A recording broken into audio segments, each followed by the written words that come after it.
হাজার হাজার কেন্দ্রীয় বাহিনী দিয়েও ইভিএম ঘিরে বিতর্ক যেন কিছুতেই পিছু ছাড়ছে না। স্ট্রং রুম বিতর্ক এবার রায়গঞ্জ লোকসভা কেন্দ্রে। সিসিটিভি ক্যামেরা বন্ধ রাখার অভিযোগ তুলে নির্বাচন কমিশনের দ্বারস্থ বিজেপি। একাধিকবার রায়গঞ্জ পলিটেকনিকের একাধিক সিসিটিভি ক্যামেরা বন্ধ থাকার অভিযোগ এবার লিখিতভাবে দায়ের করা হয়েছে বিজেপির তরফে। রায়গঞ্জের তৃণমূল প্রার্থী তার হার নিশ্চিত জেনে তাকে জেতানোর জন্য গোপনে ইভিএম বদল করতেই প্রশাসনের একাংশ নাকি উঠে পড়ে লেগেছে।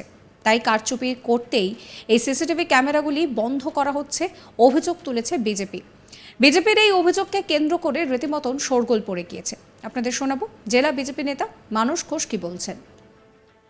রায়গঞ্জ পলিটেকনিক কলেজের ডিসিআরসি তে যে স্ট্রং রুম যে আছে সেখানে ক্যামেরা বারবার করে খারাপ হয়ে যায়। সেই সিসিটিভি যে লাগানো আছে, সিসিটিভির বাইরে ডিসপ্লে করা আছে, সেখানে আমাদের দলের প্রতিনিধিরা, বিভিন্ন দলের তারা থাকছেন। তো এটা বারে বারে কেন হচ্ছে সেই বিষয়ে আমাদের অভিযোগ, এবং এর পিছনে কোনো গভীর অভিসন্ধি আছে কিনা। আরেকটা বিষয় হচ্ছে রাজ্য পুলিশের আনাগোনা আমরা বন্ধ করার দাবি জানাই। রাজ্য পুলিশ, মমতা পুলিশ, দলদাস পুলিশ, এই দলদাস পুলিশ বারবার করে ডিসিআরসির সামনে আসছে। এই দুটো আমাদের স্পেসিফিক অভিযোগ। এক হচ্ছে ক্যামেরা বারে বারে বন্ধ হচ্ছে কেন, বলা হচ্ছে টেকনিক্যাল ফল্ট। এত টেকনিক্যাল ফল্ট কিসের কারণে হবে, সেই জিনিসটাকে বন্ধ করতে হবে। আর দ্বিতীয় হচ্ছে রাজ্য পুলিশের আনাগোনা ডিসিআরসির ভেতরে বন্ধ করতে হবে। এই দুটা মূল অভিযোগ আমরা জানিয়েছি নির্বাচন কমিশনে, এবং এই বিষয়ে যেন প্রশাসন অত্যন্ত তৎপরভাবে, ইলেকশন কমিশন অফ ইন্ডিয়া যেন অত্যন্ত তৎপরভাবে এই বিষয়টা দেখেন, সেই জন্য আমরা দাবি জানি। প্রথমে 5 মিনিটের মতো বন্ধ ছিল, এবং তারপরে দীর্ঘ 22 মিনিট আরো সিসিটিভির একটা অংশ বন্ধ ছিল। পঞ্চায়েত ভোটে, পৌরসভা ভোটে, এই তৃণমূলের রাজত্বে, মমতা পুলিশের আমলে আমরা রায়গঞ্জের শুধু নয় গোটা পশ্চিমবঙ্গবাসী, বাংলার মানুষ যে চিত্র দেখেছেন, এরা পারে না এমন কোনো কাজ নেই। এই তৃণমূল কংগ্রেস পারে না এরকম কোনো কাজ নেই। তাই নির্বাচনে হারার ভয়ে যদি তৃণমূল কংগ্রেস তারা কোনো গোপন অভিসন্ধি করে ইভিএম বদল করবার, কিংবা অন্য কোনো রকম তাদের যদি কোনো টেকনিক্যাল কোনো বিষয় থাকে, সেই বিষয়টা তারা যদি লাগু করতে চান, তাহলে তো অবশ্যই সিসিটিভি বন্ধ করতে হবে। সেই কারণে কোনো ইচ্ছাকৃত ভাবে এই ঘটনা ঘটছে কিনা বারে বারে, সেই বিষয়ে আমরা যথেষ্ট সন্দিহান আছি। যদিও বিজেপির তরফ থেকে তোলা সমস্ত অভিযোগকে অস্বীকার করছে তৃণমূলের তরফ থেকে কি জানানো হচ্ছে অরিন্দম সরকার, তিনি কি বলছেন শোনাবো। দেখুন, নির্বাচন করছে মোদী সাহেবের নির্বাচন কমিশন, এবং ইভিএম পাহারা দিচ্ছেন কেন্দ্রীয় বাহিনী।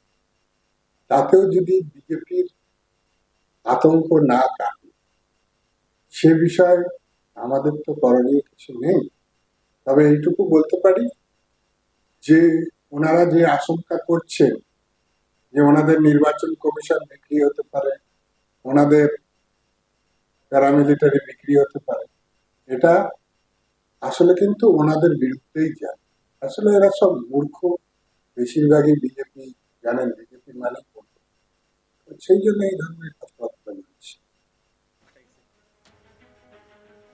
এই নিয়ে আমার কলিগের একটি রিপোর্ট দেখাবো আপনাদের।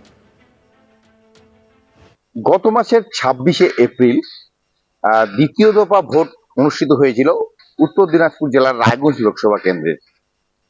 আর সেই 26শে এপ্রিল থেকে আজ 30শে মে, অর্থাৎ 1 মাস 3-4 দিন প্রায় হয়ে গেল ভোট হওয়ার।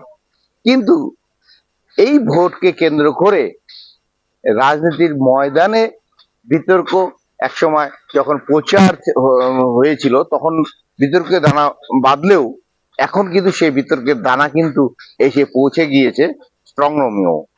কারণ একটাই, গত 1 মাস ধরে, বা বলা চলে 1 মাসের উপর, এই স্ট্রং রুমেই কিন্তু বন্দী রয়েছে এই রায়গঞ্জ লোকসভা কেন্দ্রের যে প্রার্থীরা রয়েছে তাদের ভাগ্য।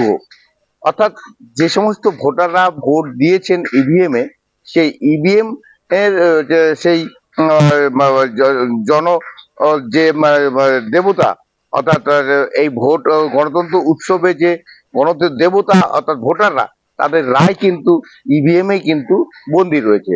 আর সেই ইভিএম পাহারা দিচ্ছে একদিকে কেন্দ্রীয় বাহিনী, অপরদিকে বিভিন্ন নিরাপত্তা বলয় কিন্তু রয়েছে যে উত্তর দিনাজপুর জেলার রায়গঞ্জ পলিটেকনিক কলেজে সেই ইভিএম গুলো রয়েছে কড়া নিরাপত্তার মধ্য দিয়ে।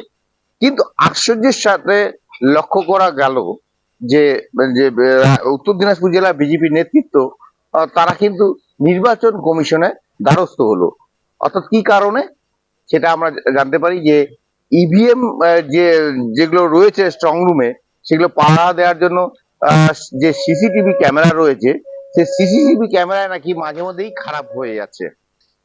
আর এর পাশাপাশি সেই স্ট্রং রুম এর আশেপাশে রাজ্য পুলিশেরও নাকি আনাগোনা দেখা দিয়েছে। আর এটাই আপত্তি তুলেছে কিন্তু উত্তর দিনাজপুর জেলার বিজেপি নেতৃত্ব। তারা এখানকার যিনি জেলা সভাপতি রয়েছে বিজেপির বাসুদেব সরকার, তিনি নির্বাচন কমিশনের কাছে একটি অভিযোগ দায়ের করেন এবং জেলা বিজেপির সহ সভাপতি মানস ঘোষ এ প্রসঙ্গে বলেন যে এই যে একটা যে স্ট্রং রুম রয়েছে রায়গঞ্জ পলিটেকনিক কলেজে, সেই স্ট্রং রুমে যে নিরাপত্তার চাদরে বেষ্টনীতে ঘেরা রয়েছে তার মধ্যে কিন্তু মাঝে মধ্যেই দেখা যাচ্ছে যে রাজ্য পুলিশের আনাগোনা যে হতে, এটা তাদের কাছে চরম আপত্তি এবং পাশাপাশি মাঝে মধ্যেই খারাপ হয়ে যাচ্ছে এখানে সিসিটিভি ক্যামেরা। তার মানে তারা একটা আশঙ্কা করছে যে তৃণমূল কংগ্রেস প্রার্থী সে হেরে যাবে, জানতে পারে তৃণমূল কংগ্রেস একটা চক্রান্ত নাকি করছে যে এখানে যেন তেন প্রকারণে তারা যে এই ইভিএম মেশিন যেমন করে হোক তারা হচ্ছে এদিক ওদিক করে তৃণমূল কংগ্রেসকে প্রার্থীকে জিতিয়ে দেওয়ার জন্য।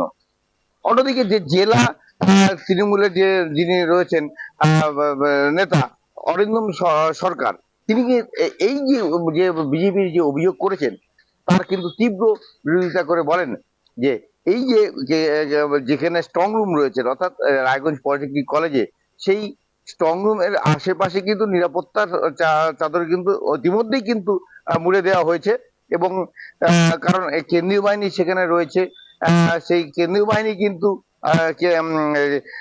কেন্দ্রেরই তরফ থেকে রয়েছে, অন্যদিকে সিসিটিভি ক্যামেরা রয়েছে।